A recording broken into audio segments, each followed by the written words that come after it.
ازيكم عاملين ايه؟ يلا يا حلوين، اللي ما خللش زيتون يلحق بسرعة قبل ما يخلص.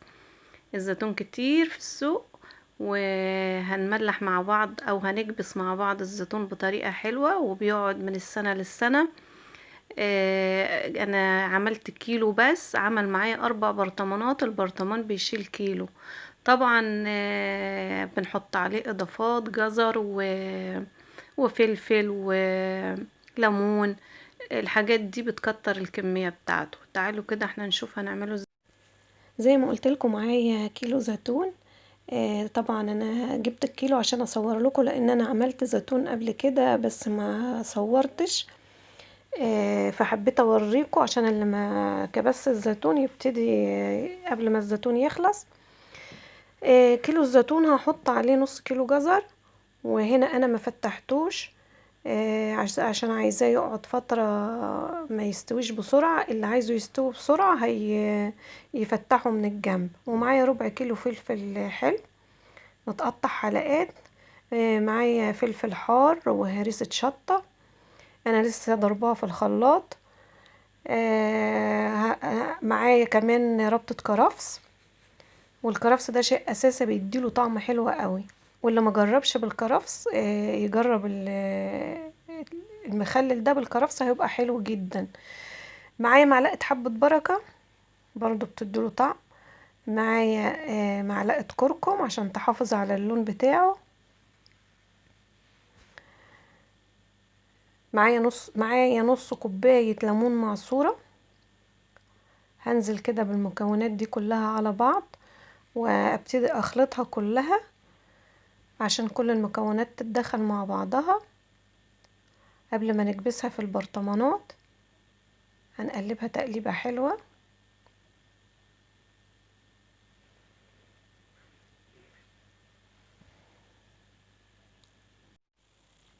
بعد ما خلطنا المكونات مع بعض هنجيب برطمانات ازاز، وانا جبت هنا برطمانات صغيرة تشيل، الواحد بيشيل كيلو.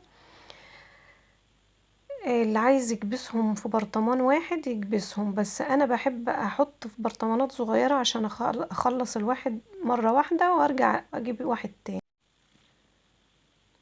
معايا شرايح ليمون. انا بعد ما كبست البرطمانات طلع معايا الكمية دي 4 برطمانات حلوين. يعني البرطمان لما بنشتريه زيتون صافي من برا بيبقى البرطمان كيلو زيتون.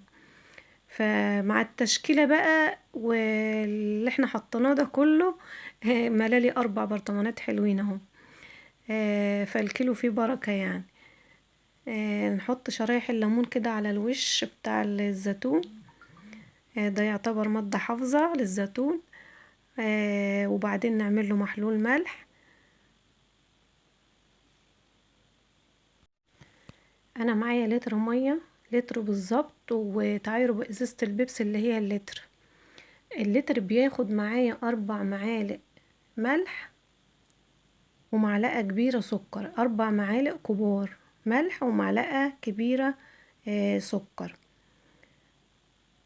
تمام، وهنقلبهم مع بعض. يعني كل لتر بياخد 4 معالق.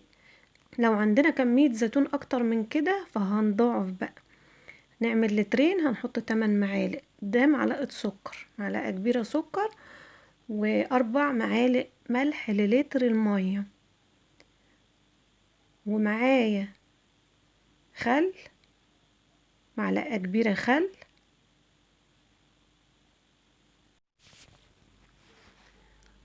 بعد ما عملت المحلول وقبل ما احطه هجيب زيت، اي نوع زيت عندي. هوزع كده على وش البرطمان من فوق في حدود معلقتين كبار. على وش كل برطمان اوزع معلقتين حلوين كده كبار، وابتدي بقى انزل عليه المحلول اللي احنا عملناه. والمحلول ده زي ما قلنا كل لتر عليه 4 معالق ملح ومعلقة سكر ومعلقة خل. ولازم المية تغطي الحاجة كاملة للآخر. ما خليش الليمون ده باين من المية، لازم المية تغطيه. وده شكل الزيتون بعد ما خلص. طبعا الحاجة في البيت بتبقى حلوة وارخص. يعني انا عملت كمية حلوة من كيلو ب25 جنيه، عمل لي 4 برطمانات حلوين.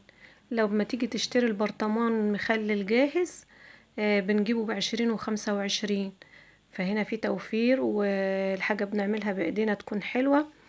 يا رب الفيديو يكون عجبكم، ما تنسوناش في اللايك والشير والاشتراك في القناة. اشوفكم على خير، باي.